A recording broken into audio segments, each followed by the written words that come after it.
आज बुलेटिन की शुरुआत सबसे बड़ी खबर के साथ करेंगे। राम मंदिर पर बहुत बड़ा खुलासा हुआ है। राम मंदिर चढ़ावा चोरी की जो एसआईटी रिपोर्ट है वो इंडिया टीवी के पास आ चुकी है। इस अति गोपनीय रिपोर्ट की एक एक जो बात है वो बेहद चौंकाने वाली है। इसका एक एक पन्ना आज हम आपके सामने खोलने जा रहे हैं। एसआईटी ने जो शुरुआती रिपोर्ट सौंपी थी उसमें यह साफ साफ कहा गया कि अयोध्या में चढ़ावा गिनती के दौरान चोरी और गबन के तमाम सबूत मिले हैं।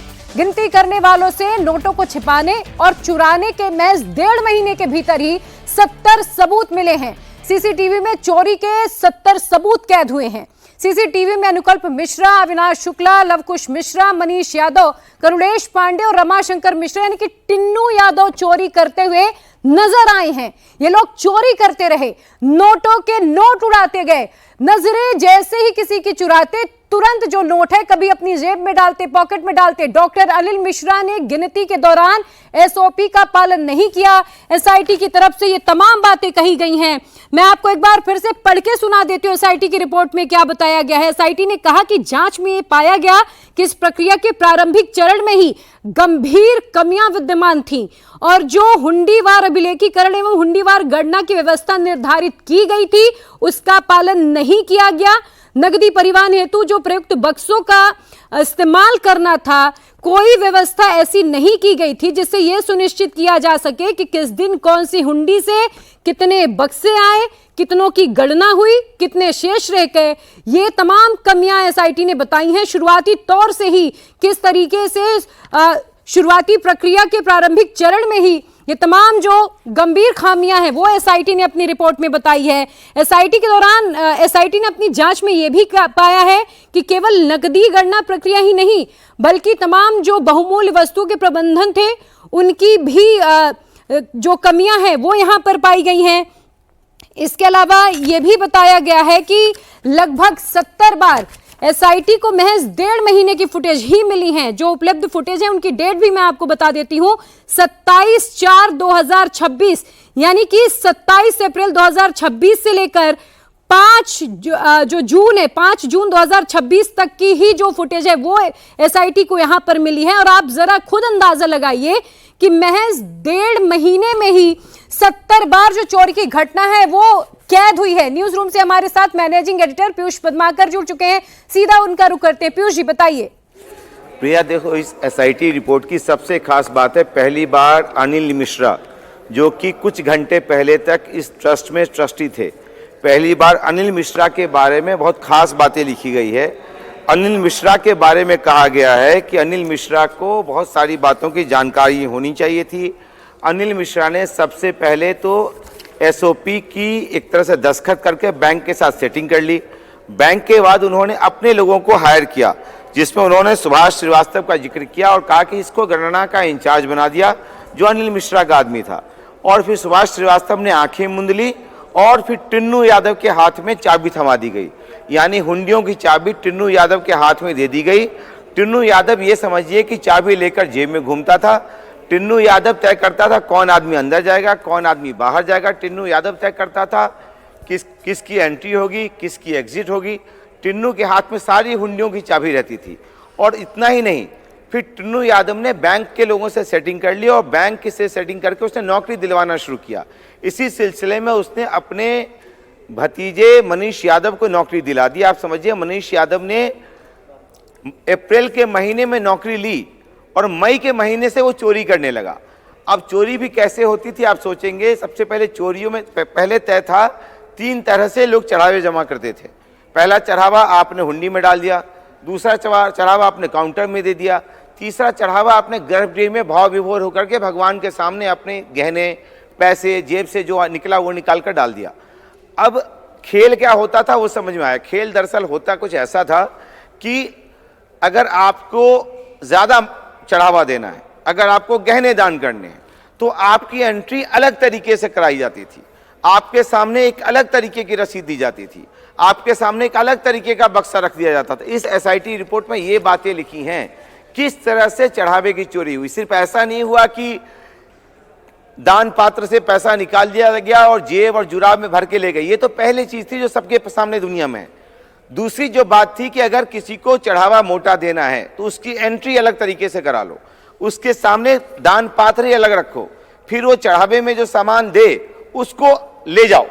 और सबसे बड़ा खेल क्या होता था, एसओपी तो ये थी कि चढ़ावे हुंडियां एक तरीके से जाकर के काउंटिंग सेंटर में जाएगी। यहां पे ये क्या करते थे चोर कि सारी हुंडियां मिक्स कर देते थे, यानी आज की, कल की, परसों की, 4 दिन पहले की सारी हुंडियां मिक्स हो गई।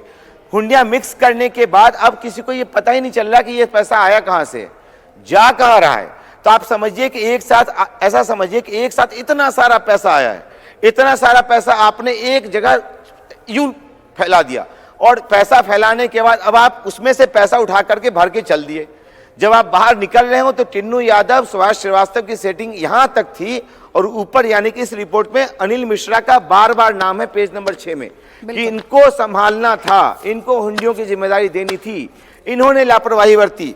साफ साफ लिखा है कि पूर्व निर्धारित व्यवस्था को शिथिल करने की उत्तरदायी ये थे, इन्होंने व्यवस्था स्लो कर दी, व्यवस्था ही बदल दी, इन्होंने निगरानी हटा दी।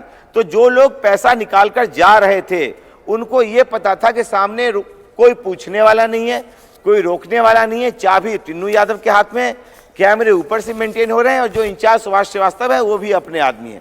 तो इस तरह की चोरी हुई, और अब जो समझ में आ रहा है ये चोरी में सिर्फ और सिर्फ ये 6 चोर नहीं है, साथ में सुभाष श्रीवास्तव है, और इसके ऊपर मिश्रा जी तक भी बात पहुंच रही है। मिश्रा जी की गिरफ्तारी नहीं हुई है, कुछ घंटे पहले उनकी छुट्टी हुई है ट्रस्ट से, बात इससे आगे जाएगी। प्रिया, बिल्कुल बात इससे आगे जाएगी, क्योंकि यहाँ पर अनिल मिश्रा का जिक्र बार बार किया गया है, जिसमें बताया गया है कि डॉक्टर अनिल मिश्रा ट्रस्ट के वरिष्ठ पदाधिकारी थी। तमाम जो एसओपीज बनाए गए थे उसके पालन कराने की जिम्मेदारी बकायदा अनिल मिश्रा की थी, लेकिन उन्होंने इन तमाम बातों को नजरअंदाज किया। इस एसआईटी रिपोर्ट पे यह तथ्य भी जांच में सामने आया कि पहले ही अंदरूनी कुछ लोगों ने ये अनिल मिश्रा को बताया भी कि चोरी हो रही है, कुछ लोग यहां से पैसे लेकर जा रहे हैं।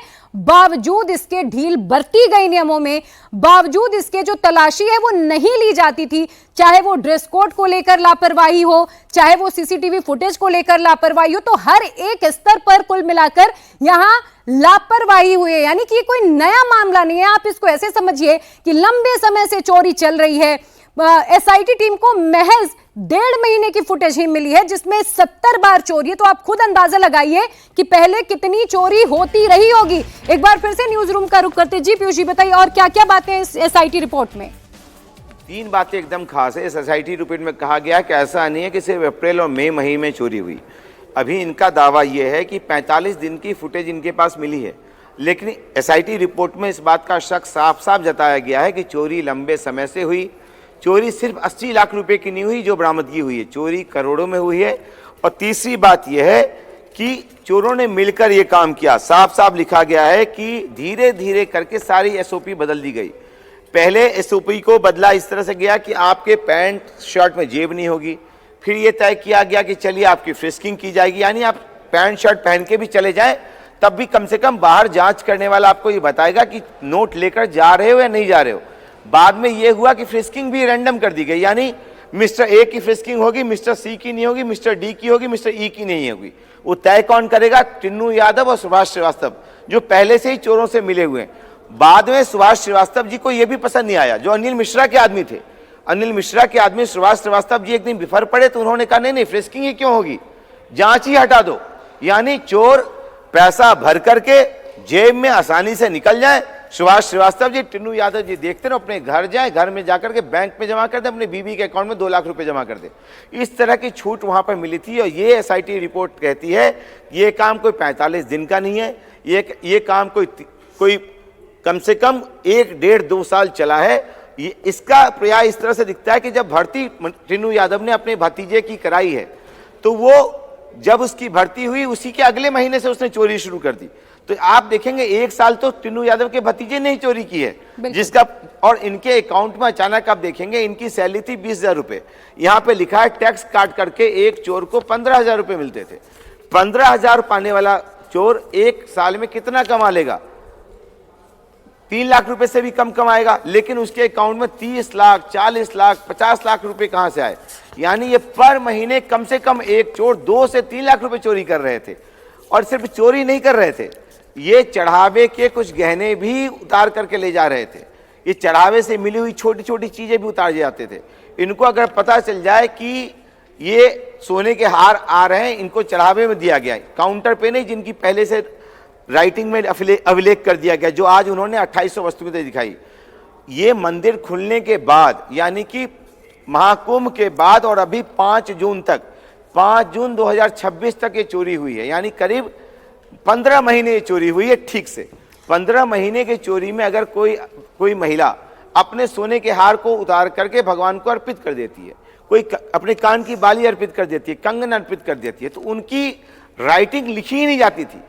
उनकी राइटिंग को ऐसा दिखाया जाता था कि आपने दिया, वो लेकर के चोर सीधा लेकर चले गए और चोर सीधा लेकर के अपने घर चले गए। और एंट्री उनकी ऐसी थी कि आपने चढ़ावा में उतारा और चोर आया, उसने आपसे लिया और चोर अपने साथ लेकर चलता बना। तो ये इस तरह की बातें एसआईटी रिपोर्ट में सामने आई है, जो बहुत चौंकाने वाली है, आंख खोलने वाली है। और ये अभी से 45 दिन की स्टडी पे इन्होंने ये बात कही है।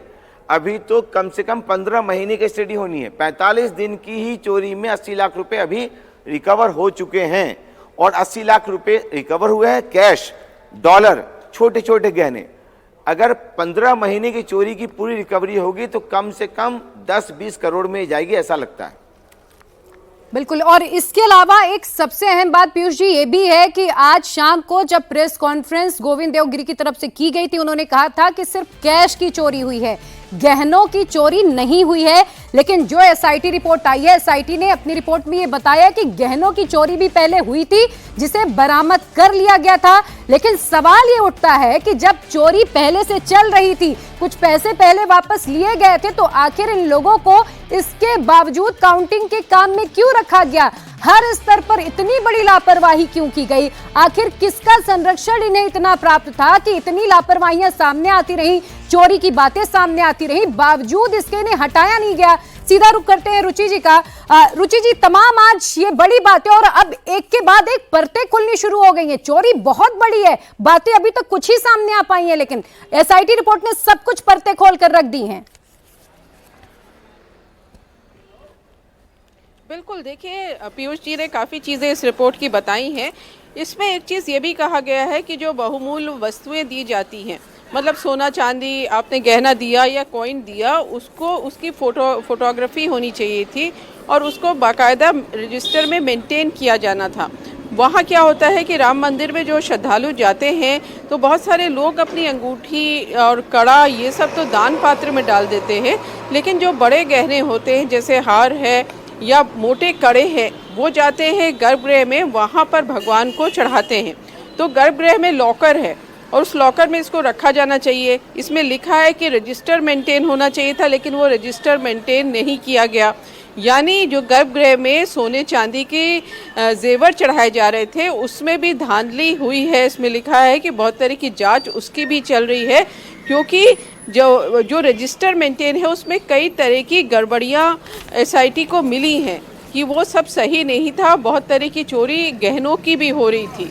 तो बड़ी बात एसआईटी की इस रिपोर्ट से ये सामने आई है कि वहाँ पर पैसे जो दान पात्र में डाले जा रहे थे उसमें तो गड़बड़ियाँ हो ही रही थी। लोग अपने कपड़ों में उसको भर के ले जा रहे थे, मोजे में छुपा के ले जा रहे थे।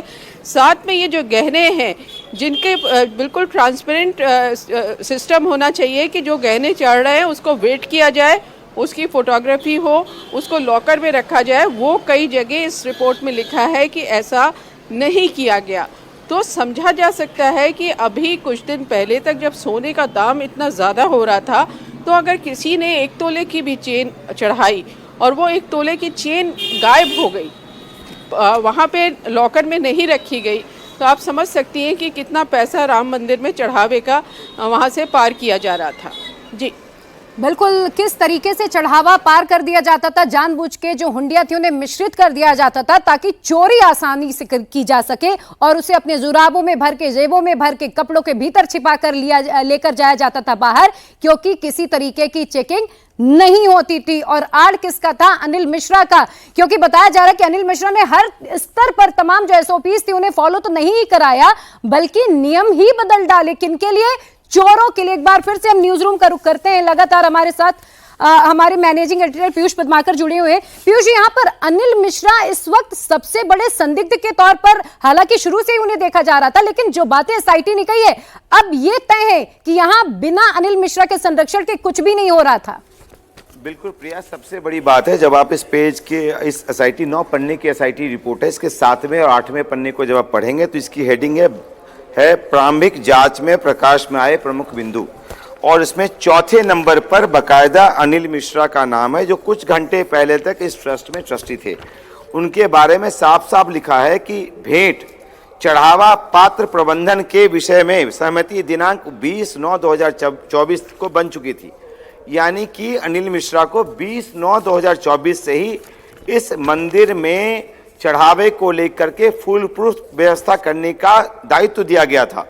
लेकिन उसके बाद अनिल मिश्रा ने अपने लोगों की भर्ती की। उन्होंने सबसे बड़ी भर्ती की सुभाष श्रीवास्तव की, जिनको उन्होंने एक तरह से काउंटिंग सेंटर का इंचार्ज बना दिया। काउंटिंग सेंटर का इंचार्ज बनने के बाद वहां से गबन की घटनाएं घटनी शुरू हुई। ये इनके बारे में साफ साफ कहा जा रहा है कि चेन ऐसे बनता है अनिल मिश्रा के नीचे आ गए सुभाष श्रीवास्तव एक तरह से काउंटिंग सेंटर और नोट गिनने वाले सेंटर के हेड हो गए। उन्होंने अपने सारे नियम बदल दिए, सारे एसओपी बदल दी। अब सुभाष श्रीवास्तव के हिसाब से होता था कैमरे ऑन होंगे, कैमरे ऑफ होंगे, कैमरे किधर देखेंगे, पुलिस वाले आएंगे, जांच होगी नहीं होगी, कौन काउंटिंग के अंदर जाएगा, कौन काउंटिंग के बाहर जाएगा। उसके बाद 6 चोरों की एक टोली बनी, जिनके नाम इस वक्त आप सब लोग जानते हैं, लवकुश मिश्रा, अनुकल्प मिश्रा, अविनाश शुक्ला, मनीष यादव। अब मनीष यादव का नाम याद रखने वाला है। मनीष यादव को लेकर आए टिन्नू यादव क्यों? क्योंकि जांच की चाबी यानी सारे चढ़ावे की चाबी टिन्नू यादव के पास रहती है। यानी इस रिपोर्ट में साफ शब्द दिखाया गया है अनिल मिश्रा इस कड़ी में सबसे ऊपर है, उनके नीचे है सुभाष श्रीवास्तव और टिन्नू यादव। सुभाष श्रीवास्तव जिनके पास काउंटिंग सेंटर का हेड है, वो टिन्नू यादव जिनके पास सारे हुंडी की चाबी होती है। इनके नीचे वो चोर हायर कर लिए गए। चोरों की हायरिंग भी बिल्कुल आप देखेंगे महाकुंभ खत्म होते होते हो गई। हायरिंग भी कैसे हुई? इन्होंने बैंक से जाकर कहा कि हमको संविदा पर लोग चाहिए, यानी हायर्ड लोग चाहिए। संविदा पे कौन से लोग चाहिए? टिन्नू यादव, सुभाष श्रीवास्तव जैसे लोगों ने बैंक को बता दिया। उसी तरह से जैसे कि टिन्नू यादव ने बताया हमारा भतीजा मनीष यादव है, इसको आप रख लीजिए। बैंक के चतुर्वेदी जी थे, चतुर्वेदी जी ने बाकायदा टिन्नू यादव के भतीजों को नौकरी दे दी। टिन्नू यादव का भतीजा अप्रैल में नौकरी पाया और वो दिख रहा है कि अगले महीने से उसने चोरी शुरू कर दी। और टिन्नू यादव के भतीजे ने शुरू नहीं की, फिर तो चोरी 6 चोर मिलकर करते थे। कैसे करते थे ये भी बताऊं। सीसीटीवी फुटेज जो 45 दिन की मिली है, इस रिपोर्ट में साफ साफ लिखा है 45 दिन की सीसीटीवी फुटेज में 70 बार चोरी पकड़ी गई। चोरी कैसे पकड़ी गई? जो दिख रहा है, जो सीसीटीवी फुटेज जिसका जिक्र इसमें है, आप राम मंदिर में चोरी करते हुए देख सकते हैं। किसको? अविनाश शुक्ला और मनीष यादव को। वो कैसे चोरी कर रहे हैं? बाकायदा एसआईटी की टीम ने ट्रस्ट के लोगों के सामने सीसीटीवी फुटेज खोलकर देखा। अविनाश शुक्ला और टिन्नू यादव का भतीजा मनीष यादव पहले जेब के नोटों के बंडल उठाता है, इस जेब में रखता है, फिर इस जेब में रखता है, फिर जुराबे भरता है, फिर पैंट में दबा लेता है और फिर निकल जाता है। यूं समझिए एक आदमी अपने पैंट, शर्ट, जुराबे सब में नोट भरे जा रहा है, फिर वो यूं आराम से निकलता है। जब वो निकलता है तो उसे पता है सामने सुभाष जी का कैबिन है, सुभाष श्रीवास्तव इंचार्ज है, वो आराम से पकड़ेंगे नहीं। पुलिस वालों की लाइन पहले से खाली हो गई है, टिन्नू भैया ने पहले से खाली करा रखा है, टिन्नू यादव ने एकदम ग्रीन सिग्नल बना रखा है। और ये जो बाकी 4 चोर हैं वो क्या कर रहे थे? जब ये नोट भर रहे थे तो बाकी 4 चोर उनको कोई एक सीसीटीवी ढक रहा है, कोई दूसरा सीसीटीवी ढक रहा है, सब आड़ में बैठे हुए हैं, ताकि जो चोर चोरी कर रहा है वो बाकायदा एक सिस्टम की तरह हो रहा है, आदतन चोर की तरह कर रहा है। और इस तरह से ये सिस्टम चलता रहा। इसमें शक ये जताया गया है कि 2025 अप्रैल मई से शुरू हुआ और 5 जून 2026 तक ये चोरी रोज हुई है, हर शिफ्ट में हुई है। 6 चोर, उसके ऊपर सुभाष श्रीवास्तव, उसके ऊपर टिन्नू यादव, और शक की सुई अब घूम रही है अनिल मिश्रा की तरफ। बिल्कुल। और एक और यहाँ पर अहम बात ध्यान देने वाली है कि जब ये चोरी होती थी, बकायदा सीसीटीवी फुटेज में ये चोरी रिकॉर्ड भी हुई है, उस वक्त और जो काउंटिंग में कर्मचारी लगे रहते थे वो किसी आड़ में या तो सहयोग देते थे या किसी तरीके से एक आड़ जरूर देते थे, यानी कि उस चोरी को वो भी उसमें इन्वॉल्व होकर कराते थे। तो चोर अभी फिलहाल आड़ तो पुलिस के इस वक्त गिरफ्त में है, लेकिन अभी और चोरों का सामने आना बाकी है। एक बार फिर से रुचि जी का रुख करते हैं। रुचि जी, ये बात तो साफ है कि अनिल मिश्रा, सुभाष चतुर्वेदी और टिन्नू यादव मिलकर पैरेलली अपना एक साम्राज्य राम मंदिर के भीतर भी चला रहे थे, जहां पर इतने बड़े स्तर पर चोरियां चल रही थी। बिल्कुल, देखिए इसमें बिल्कुल साफ लिखा है, ये पेज नंबर 4 है इस एसआईटी रिपोर्ट का। उसमें ये लिखा है कि जो सीसीटीवी है उसको जब चेक किया तो उससे ये साफ हो रहा है कि जो एक बार सीसीटीवी में चोरी करते दिखे हैं वो केवल एक घटना नहीं है, ये बार बार ऐसी घटना हो रही है। और जो गणना कर्मी है वो नकदी के पास पहुंच जाते हैं और उसके पास नोटों की गड्डियों के पास वो बैठे रहते, उनके पास मोबाइल भी रहता और दूसरी निजी वस्तुएं भी रहती। तो ये सब रखने की उनको अनुमति थी और उनकी किसी भी तरह की निकलने के टाइम तलाशी नहीं ली जाती थी। इसका नतीजा ये होता था कि वो बार बार नकदी छुपाकर बाहर ले जाते थे। तो इससे पूरा ये समझ में आ रहा है कि वहाँ पर सिस्टम तो कोई था ही नहीं, जो मनमर्जी होती इन लोगों की उस मनमर्जी के हिसाब से काउंटिंग हो रही थी। उस मनमर्जी के हिसाब से जो दान पात्र थे वो सारी हुंडी एक साथ मिला दी जाती थी। उस मनमर्जी से जो गहने हैं सोने चांदी के, उनकी फ़ोटो नहीं खींची जाती थी, उनको लॉकर में रख के उनके कोई रजिस्टर नहीं मेंटेन किया जाता था। यानी इन लोग का जो मन होता था वो करते थे। और बड़े सवाल डॉक्टर अनिल मिश्रा पर इस रिपोर्ट में हैं कि क्योंकि उनके ऊपर जिम्मेदारी थी तो उन्होंने ऐसे सिस्टम कैसे चलने दिया। तो बड़ा सवाल डॉक्टर अनिल मिश्रा पे है। और भले ही उनके खिलाफ अभी एफआईआर ना हुई हो, लेकिन बहुत गंभीर इशारे ये रिपोर्ट कर रही है कि आने वाले दिनों में डॉक्टर अनिल मिश्रा की मुश्किलें बढ़ सकती हैं। इसमें वो भी लिखा है कि किस तरह से डॉक्टर अनिल मिश्रा ने स्टेट बैंक के साथ करार किया था, उसमें उन्होंने साइन किया था और फिर किस तरह से उन्होंने छूट दे रखी थी कि काउंटिंग सेंटर में जिसका जैसे मन आए, जो वो चाहे वो पहन के आए। इसमें पूरी चीज़ें देखिए लिखी हुई हैं कि क्या क्या चीज़ों का पालन नहीं हुआ। इसमें लिखा है कि प्रवेश और निकलने के टाइम पर तलाशी नहीं ली गई, निर्धारित जेब सहित वेशभूषा का प्रतिबंध लागू नहीं किया गया, यानी जो मन में आया वो कपड़े पहन के आए, निजी वस्तुएं साथ रखने पर प्रतिबंध लागू नहीं किया गया, हुंडीवार गणना नहीं की गई, विभिन्न हुंडियों की राशि मिला दी गई। फिर लिखा है इसमें कि बायोमेट्रिक उपस्थिति नहीं दर्ज की गई, गणना कक्ष में खाने पीने का सामान आराम से जाया गया, सीसीटीवी निगरानी का उपयोग अलग अलग तरीके से किया गया, वो ठीक से नहीं किया गया। तो सारे पॉइंट्स इसमें लिखे हैं कि किस तरह से काउंटिंग सेंटर में गड़बड़ी हो रही थी और कैसे टिन्नू यादव और इन सब का साम्राज्य वहाँ पे चल रहा था और अनिल मिश्रा उसको देख रहे थे। जी बिल्कुल, तो अनिल मिश्रा की भूमिका यहाँ पर अब बिल्कुल स्पष्ट एसआईटी की तरफ से बताई गई है कि किस तरीके से वो चोरों को बचाते रहे। और रुचि जी, यहाँ पर एक और अहम सवाल ये है कि जब चोरी पहले पकड़ी गई, इंटरनली इंफॉर्मेशन अनिल मिश्रा तक पहुंची, इसके बाद बरामदगी भी की गई, कुछ पैसे वापस आए, आभूषण वापस आए, इसके बावजूद चोरों को हटाया कैसे नहीं गया? टिन्नू यादव पे फिर भी इतना भरोसा कैसे चलता रहा?